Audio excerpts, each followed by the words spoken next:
Vamos até ao livro dos Colossenses, a carta que Paulo escreveu aos Colossenses no capítulo 3, e vamos ler do verso 12 ao verso 17. E quero convidar todos aqueles que puderem, mais uma vez, vamos ficar de pé para escutarmos a leitura da palavra do Senhor. Colossenses 3, do verso 12 até ao verso 17, e diz assim o texto: Revesti-vos, pois, como eleitos de Deus, santos e amados, de eternos afetos de misericórdia, de bondade, de humildade, de mansidão, de longanimidade. Suportai-vos uns aos outros, perdoai-vos mutuamente, caso alguém tenha motivo de queixa contra outrem. Assim como o Senhor vos perdoou, assim também perdoai vós. Acima de tudo isto, porém, esteja o amor, que é o vínculo da perfeição. Seja a paz de Cristo o árbitro em vosso coração, à qual também fostes chamados em um só corpo, e sede agradecidos. Habite ricamente em vós a palavra de Cristo, e instruí-vos e aconselhai-vos mutuamente em toda a sabedoria, louvando a Deus com salmos e hinos e cânticos espirituais, com gratidão em vosso coração. E tudo o que fizerdes, seja em palavra, seja em ação, fazei-o em nome do Senhor Jesus, dando por ele graças a Deus Pai. Queridos irmãos, o sermão que tenho para vos pregar e que quero pregar-vos esta manhã, ele chama-se A Impossível Via da Virtude. Parece um título um pouco pessimista, mas ele tem um sentido porque olhamos para um texto como este, cheio de virtudes, e o que pode acontecer muitas vezes não é sentirmos-nos encorajados, mas pelo contrário, o que pode muitas vezes acontecer é sentirmos-nos carregados quando um padrão de perfeição como este na palavra aparece-nos à frente. E não são poucas as vezes nas nossas vidas em que o caminho da virtude cristã, o caminho da santidade, o caminho da obediência, do amor a Deus, parece-nos demasiado estreito, parece-nos demasiado penoso para ser trilhado. A exigência e a fasquia estão demasiado altas para nós conseguirmos segui-las, e muitas vezes essa é a sensação que nós carregamos.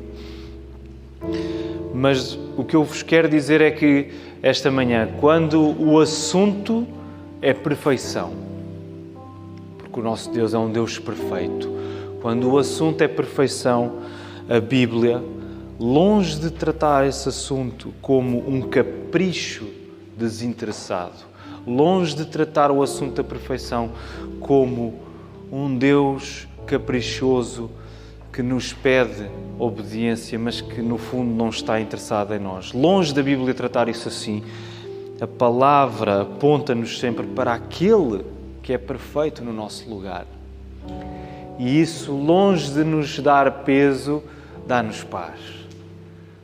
Tira-nos essa imensidão de cima de nós para que possamos descansar no trabalho perfeito do Senhor Jesus Cristo. E é isso que hoje nós somos chamados a fazer. A palavra chama-nos a isso todos os dias. E hoje nós queremos ir para este texto com essa vontade. Senhor, eu reconheço que muitas vezes é o peso, é o medo, é a carga que eu tendo a levar sobre mim, e esqueço-me tantas vezes da Tua perfeição que me dá paz perfeita.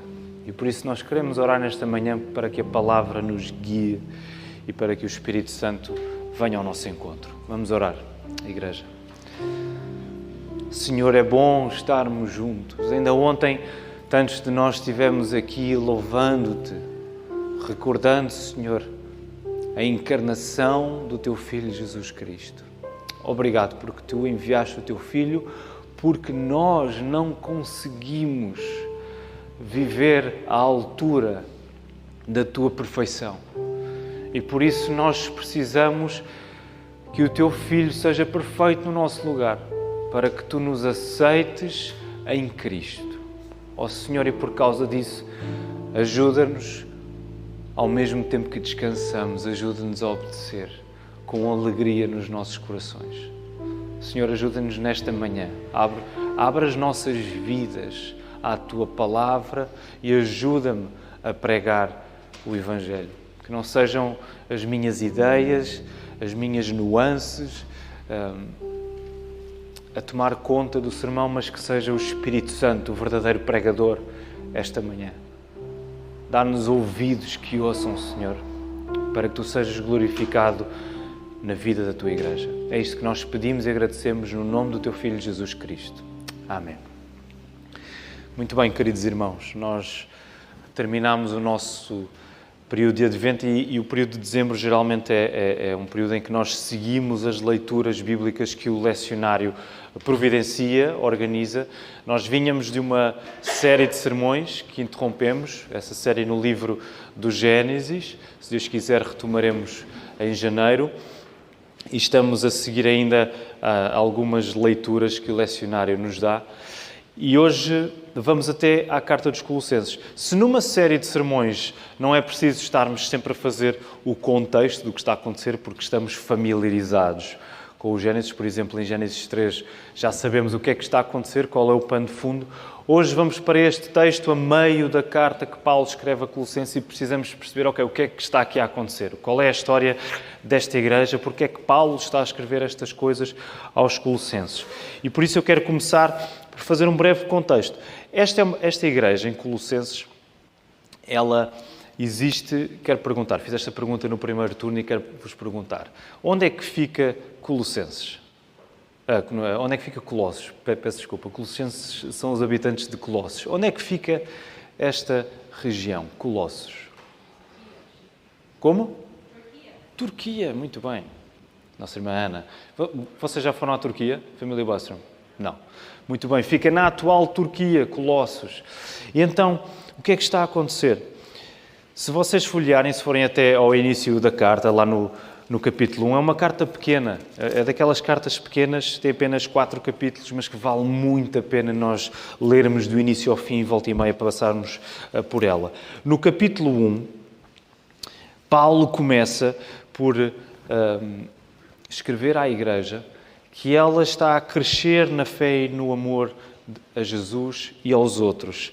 Paulo alegra-se, por isso ele regozija-se pelo crescimento que esta igreja está a ter a olhos vistos, que era reconhecida até pelos de fora, pelas outras igrejas fora. Paulo ora pelos colossenses e Paulo destaca a vida e a obra do Senhor Jesus. Esse trecho em particular que Paulo dedica a Cristo, lá no capítulo 1, é um dos hinos cristológicos mais conhecidos do Novo Testamento. É muito bonito. Sobre isso, Paulo diz que sofre e afadiga-se pelos colossenses. Lá no capítulo 1 ainda, Paulo diz: eu esforço-me para vos apresentar perfeitos em Cristo Jesus. Temos isto no capítulo 1. Mas depois Paulo parece que vai mudar um bocadinho o tom e vai começar a parte da advertência, vai começar a corrigir os colossenses. E a advertência principal que Paulo vem trazer a esta igreja é que há uma heresia a entrar, há falsos ensinos que querem entrar. E não é incomum nós lermos isto nas cartas, não é? Há sempre um problema a acontecer em determinada comunidade e a preocupação de Paulo é escrever: tenham atenção porque há este erro, há este perigo no qual vocês podem cair. E qual era este perigo? Os falsos ensinos que estavam a atacar esta comunidade em Colossos, eles pegavam em dois âmbitos. Há discussão ainda hoje entre teólogos sobre que heresia era esta que minava aquela comunidade. Mas podemos resumir pegando em duas vertentes. A primeira tinha mais a ver com uma tradição judaica, portanto, havia muita tentação de continuar a seguir os rituais e as observâncias cerimoniais da tradição judaica. E, por outro lado, havia um aspecto mais gnóstico, mais de dar mais atenção às coisas mais elevadas e não tanto às coisas terrenas. De tal modo que havia pessoas a serem tentadas à adoração aos anjos. Portanto, Paulo junta estas coisas e diz: meus irmãos, tenham atenção.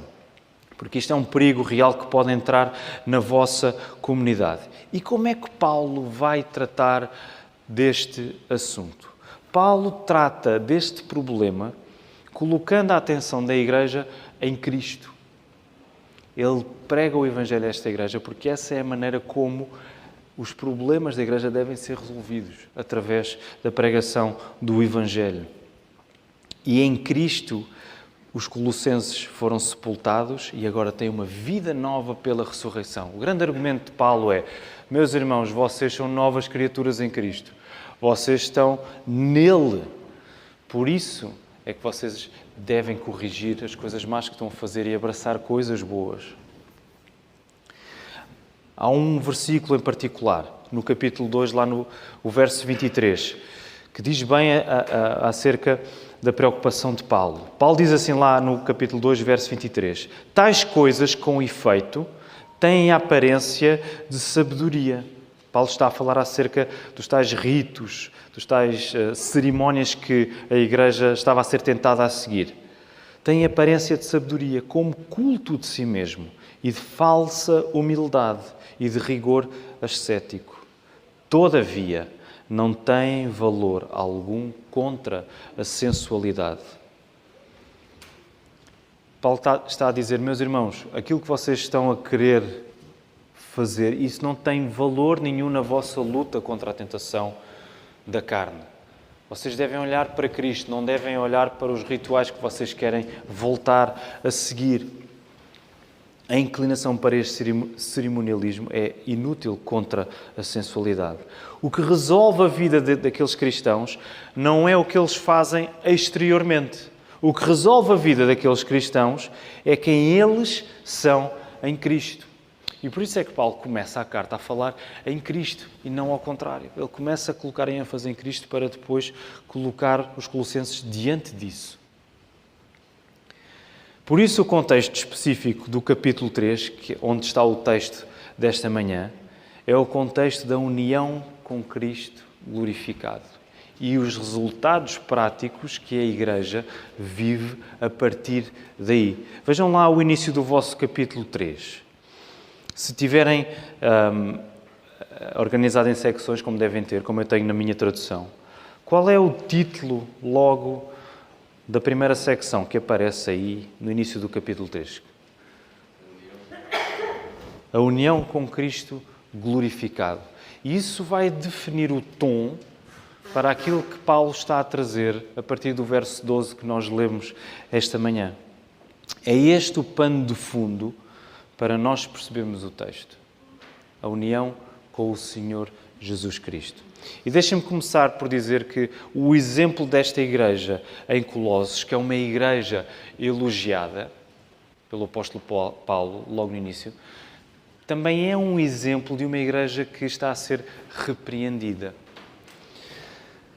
O exemplo da igreja em Colossos mostra-nos que uma igreja que é elogiada é uma igreja responsabilizada a continuar a olhar para Cristo.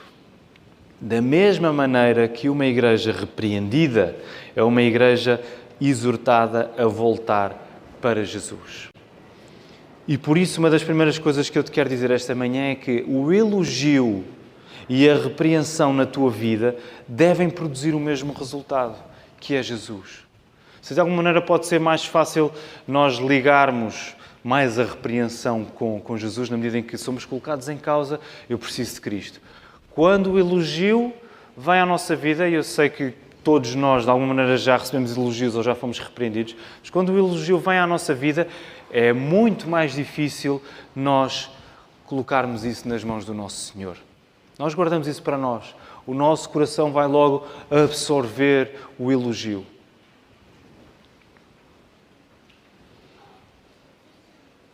E por isso, se Jesus não fizer parte da equação, se nós como igreja, e deixem-me dizer, há coisas extraordinárias na nossa igreja a acontecer, pela graça de Deus, mas se nós, perante as coisas boas que reconhecemos na nossa igreja, não virmos a mão do nosso Senhor Jesus Cristo, o elogio será um precipício à nossa frente, um precipício de orgulho à nossa frente.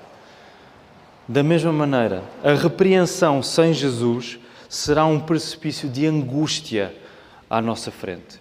Se o elogio e a repreensão na nossa vida vierem sem Cristo, nós estamos entregues a nós mesmos.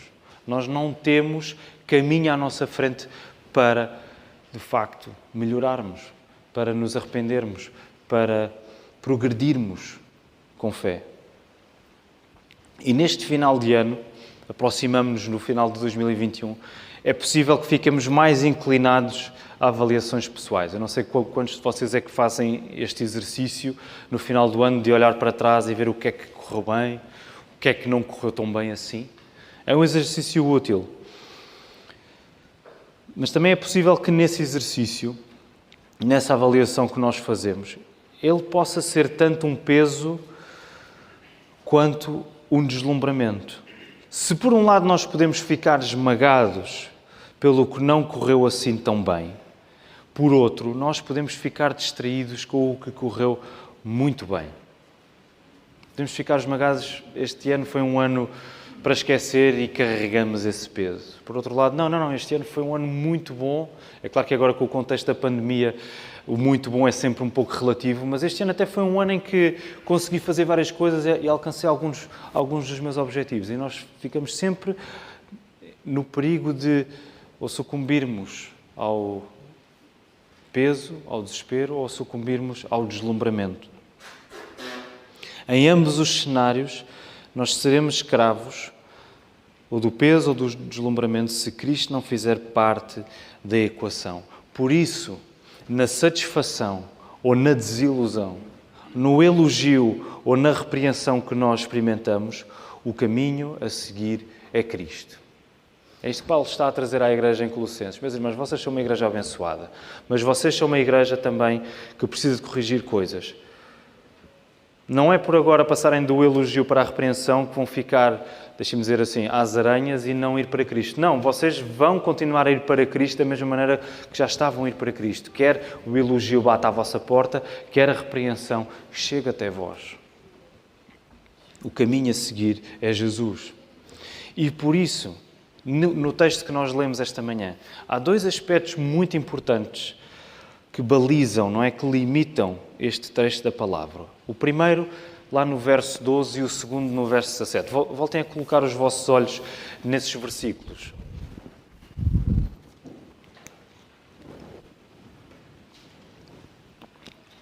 No versículo 12, o que é que Paulo diz de fundamental sobre quem os colossenses são? O que é que Paulo... Força, digam. O que é que Paulo está a dizer que os colossenses são? Como? Eleitos. Mais. Eleitos de Deus. Mais. Santos e amados. Então Paulo começa por dizer isto. Não só ele começou por falar em Cristo lá no capítulo 1, como agora ele começa esta secção de virtudes cristãs a dizer, meus irmãos, vocês são eleitos de Deus, são amados, são santos. Este é o primeiro aspecto. O segundo aspecto no versículo 7, quando Paulo diz, tudo o que fizerdes, seja em palavra, seja em ação, fazei-o em nome do Senhor Jesus, dando por ele graças a Deus Pai. Este versículo 17 destaca a nossa vida como uma representação do nome de Cristo, nome pelo qual somos reconhecidos e louvamos o Pai. Portanto, já estamos a perceber, tudo o que está no meio que nós lemos, todas essas virtudes que nós atravessamos, elas estão compreendidas entre quem nós somos em Cristo e a nossa vida vivida para Cristo. Então, muito simplesmente, o que é que Paulo está a dizer? Sem Jesus não há virtude que nos valha. Sem Jesus, por muito esforço que nós tenhamos a procurar as coisas boas, não há virtude que nos valha.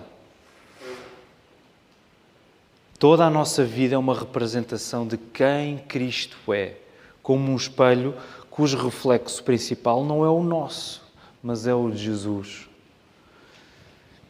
E por isso, estas virtudes que nós acabamos de ler, elas são várias. O meu objetivo hoje não é entrar em detalhe em tudo o que está aqui, porque há muita coisa, há muito sumo. Isto daria para só o primeiro versículo daria para uma série de sermões de meses.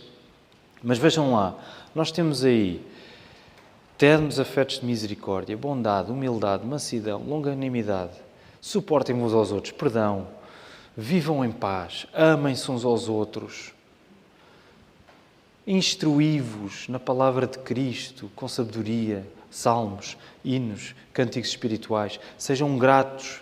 Há aqui tanta coisa que nós lemos isto e nós pensamos, eu consigo pelo menos ver uma ou duas em que eu falho regularmente. Não dá para tirar um bocado o pé da exigência, Paulo. Não dá. Sabem porquê é que não dá? Porque o que encaixa tudo isto é o Senhor Jesus Cristo. E estas virtudes que nós encontramos no texto são, em primeiro lugar, uma representação do caráter perfeito do Senhor Jesus. Quando nós vamos para um texto destes, antes de nós começarmos a pensar na nossa vida, nós precisamos pensar na vida perfeita do Senhor Jesus Cristo. Quem foi o único perfeito? Quem é o único perfeito que tem todas estas características? É o Senhor Jesus. Da mesma maneira que quando estudámos o Sermão do Monte, logo em Mateus 5, nós lemos acerca das bem-aventuranças. E as bem-aventuranças significam o caráter daqueles que pertencem ao reino de Cristo. E nós percebemos, algum dos habitantes do reino de Cristo consegue ter essas características de modo perfeito? Não, porque acima de tudo, antes de todas as coisas, o texto está a mostrar quem Cristo é.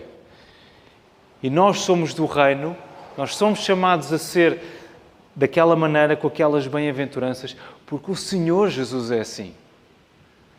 Não é nós sermos aquilo para primeiro para depois entrarmos no reino, mas é uma vez que nós estamos no reino por causa da perfeição de Cristo, nós agora vamos procurar as bem-aventuranças. Vamos procurar as virtudes que estão aqui no texto. E estas virtudes estarão presentes em nós apenas na medida em que nós estamos unidos a Jesus. Como diz lá o verso 12. Nós somos eleitos de Deus, santos e amados. Estas virtudes acontecem em nós apenas na medida em que nós estamos unidos a Cristo pela fé. E apenas na medida em que vivemos para mostrar mais Jesus do que a nós mesmos.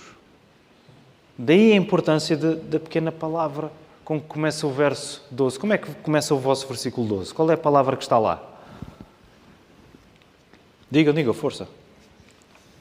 Qual é a primeira palavra que aparece no versículo 12? Como? É portanto a tua. A minha é diferente. O portanto é importante também, já lá vou. Mas qual é a outra palavra, consoante as traduções?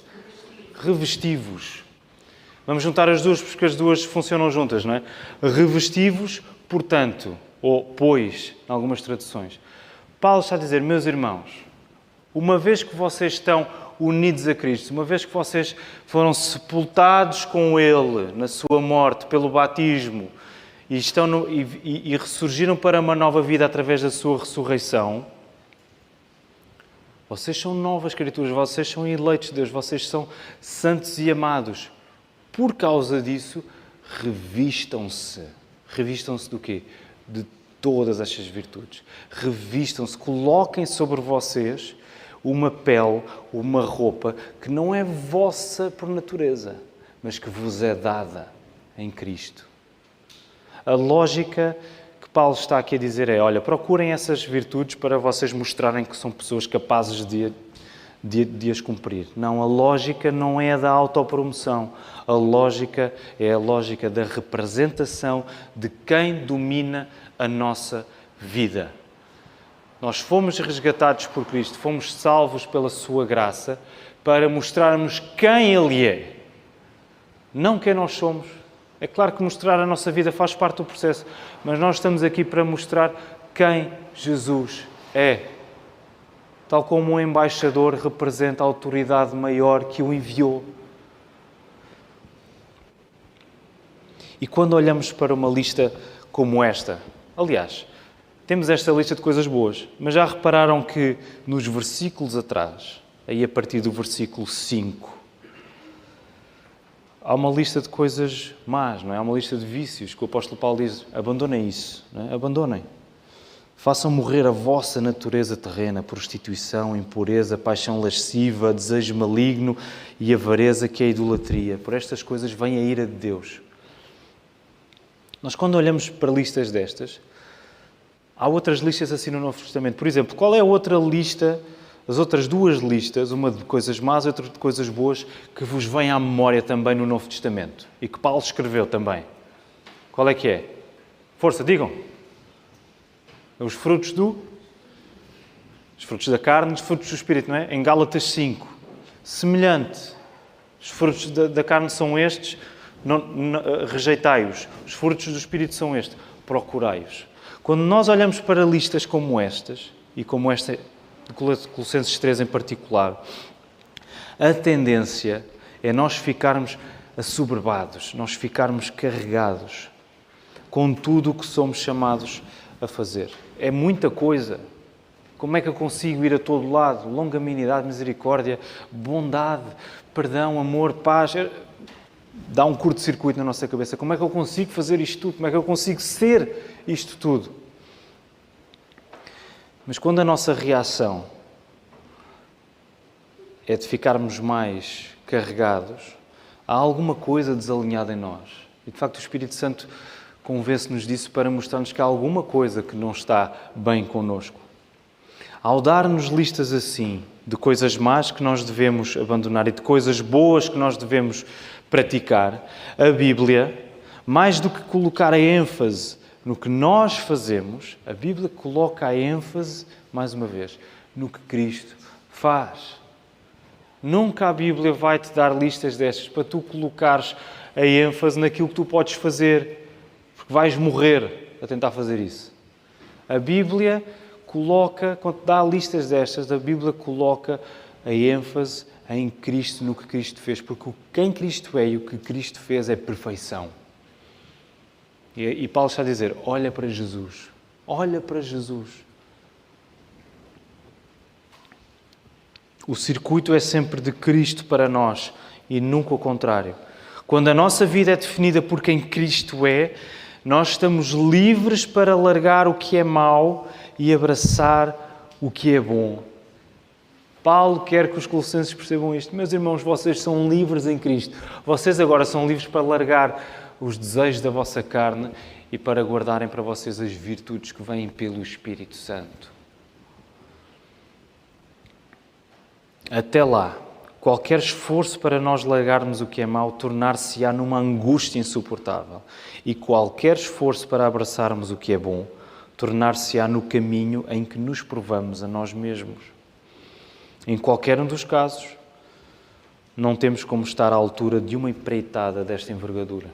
Quer queiramos rejeitar o que é mau, quer queiramos abraçar o que é bom. Não temos como estar à altura disto. Por isso, quando Deus nos chama a uma vida virtuosa, não é o capricho de Deus que nós vemos. É a sua exigência santa, sim. Mas na sua exigência santa, nós vemos o seu cuidado amoroso para connosco em Jesus. Nós vemos Deus a chamar-nos, vem para Cristo e descansa nele, porque Ele cumpriu isto no teu lugar. Nem os vícios da nossa carne serão destruídos com regras, nem as virtudes que ainda não temos serão adquiridas com regras. Só o sangue de Jesus pode fazer isso na nossa vida. Mas podem perguntar, Filipe, ok, mas eu conheço pessoas que não têm fé e a vida delas até é equilibrada, elas conseguem rejeitar as coisas fundamentalmente más e conseguem viver de acordo com as coisas fundamentalmente boas. E eu digo-vos o seguinte, graças a Deus por isso, que é a graça comum a manifestar-se na vida de todas as pessoas. Mas no limite, não é a esperança que elas têm em Cristo que as faz viver assim. E o que vai sobrar na vida delas é o peso insuportável de terem de provar que são capazes de serem perfeitas, quando na verdade não o podem ser nunca. Só com Cristo. Nós não vamos encontrar a perfeição deste lado da ressurreição, mas nós vamos desejar tê-la e nós vamos descansar no facto de que Cristo conquistou isso para nós. A coisa mais importante que o Evangelho faz em nós não é dar-nos regras novas, substituindo uma lista de coisas reprováveis por outra de coisas boas. Já viram que as cartas de Paulo nunca fazem isso? Ele nunca começa... Meus irmãos Gálatas, Efésios, Colossenses, abandonem as coisas más e façam as coisas boas. Fim do capítulo 1. Não. Paulo começa sempre, meus irmãos, vocês estão em Cristo. Vocês ouviram o Evangelho que nós pregamos. O Evangelho não é, acima de tudo, retirar-nos uma lista de coisas más e dar-nos uma lista de coisas boas. Se fosse assim, o que o Evangelho nos estaria a dizer era que o poder para sermos salvos está em nós. Está na capacidade que nós temos de cumprir coisas boas e deixar coisas más. Essa mudança, deixem-me dizer, irmãos, de facto ela acontece. Mas só quando somos ressuscitados em Cristo para uma nova vida. Só quando Cristo domina as nossas vidas é que essa mudança de facto pode acontecer. Até que o coração seja transformado pela graça de Deus, qualquer mudança exterior através de regras será uma tentativa inútil de vivermos para Deus pelo nosso esforço. E se assim for, se essa for a nossa opção de nós tentarmos viver para Deus pelo nosso esforço, então a via da virtude será de facto impossível, porque nós não temos como viver estas coisas na perfeição. O que muda tudo, mais uma vez, é o facto de estarmos unidos a Cristo, de sermos eleitos de Deus, santos e amados, como diz o versículo 12. É isso que muda tudo na nossa vida. Quando Cristo é o Senhor das nossas vidas, qualquer vício pode ser vencido e qualquer virtude pode ser uma realidade. Acreditam nisto? Na semana passada o pastor Tiago terminava o sermão dizendo: nós somos muito bons a assumir o nosso pecado, a assumir a nossa fraqueza, a abraçar o arrependimento. Mas nós não somos assim tão bons a viver de acordo com a esperança que nós dizemos ter em Cristo. Nós não somos assim tão bons a dar passos à frente de confiança em Jesus e a alegrarmos por isso e a termos esperança nisso e vivermos de acordo com isso.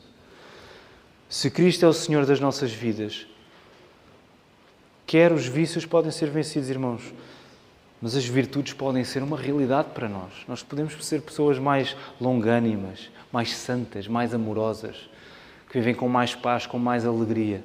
Quando Cristo é o Senhor das nossas vidas, tudo é possível. Amém? E quero terminar dizendo o seguinte: eu acredito que uma das direções que o pecado toma na nossa vida é o de insistirmos em olhar para a santidade, para a chamada que Deus nos faz à obediência, prioritariamente como uma questão de regras. E porquê é que nós fazemos isso?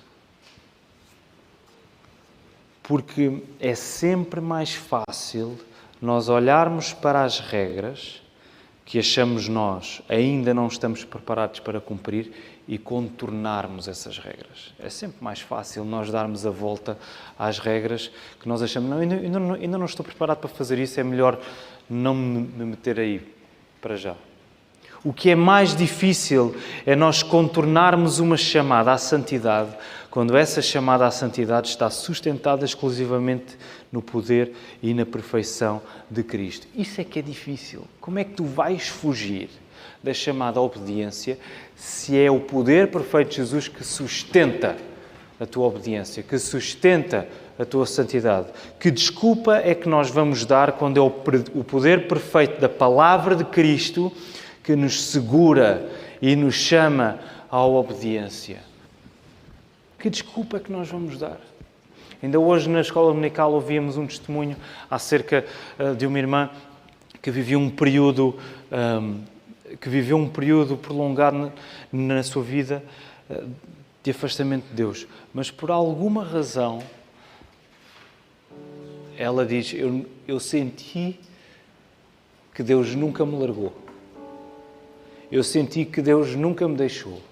Se até nesses momentos de maior afastamento, de maior frieza espiritual, nós podemos dizer: Deus nunca nos largou.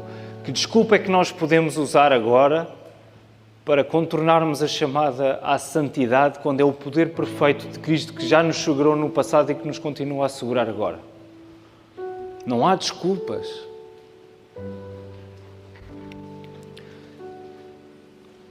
Mas sabem, como nós, e é difícil afirmar isto, mas eu quero afirmá-lo com confiança, como nós, por causa do nosso pecado, não queremos ter de lidar com Cristo, nós refugiamo-nos simplesmente em regras que podemos controlar. Como nós não queremos ter de lidar com a perfeição de Cristo a transformar as nossas vidas, nós temos medo de ser transformados, nós preferimos refugiar-nos nas regras que nós achamos que podemos controlar.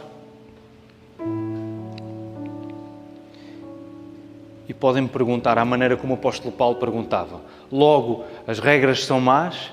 De modo algum, de maneira nenhuma.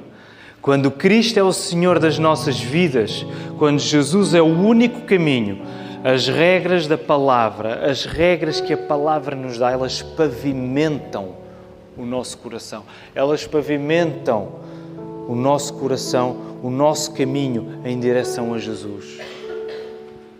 E agora a nossa obediência não é um peso. A nossa obediência é a prova do nosso amor a Deus, do nosso amor aos outros. Porque Jesus salvou-nos sendo perfeito no nosso lugar. A verdadeira virtude fez-se homem.